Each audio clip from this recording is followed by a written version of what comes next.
हर हर महादेव. 29 मार्च 2025 एक खास दिवस आहे, कारण या दिवशी शनी महाराज हे मीन राशीमध्ये प्रवेश करत आहेत. मेष राशीची 7.5 सुरू होत आहे. मकर राशीची 7.5 संपत आहे.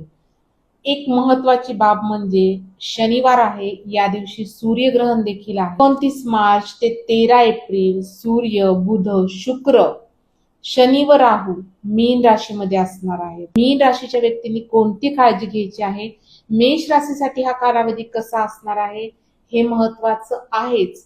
शिवाय ज्या व्यक्तींच्या पत्रिकेमध्ये शनी व राहू एकत्रित आहेत त्या व्यक्तींनी या कालावधीमध्ये शांत राहण्याचा प्रयत्न करायचा आहे, मेडिटेशन करायचं आहे. कारण या कालावधीमध्ये चुकीचे गोष्टी तुमच्या डोक्यामध्ये येऊ शकतात, तुम्ही चुकीचे निर्णय घेऊ शकता. शनी राहू एकत्र म्हणजे पिशाचे योग किंवा बंधन योग मानलं जातं.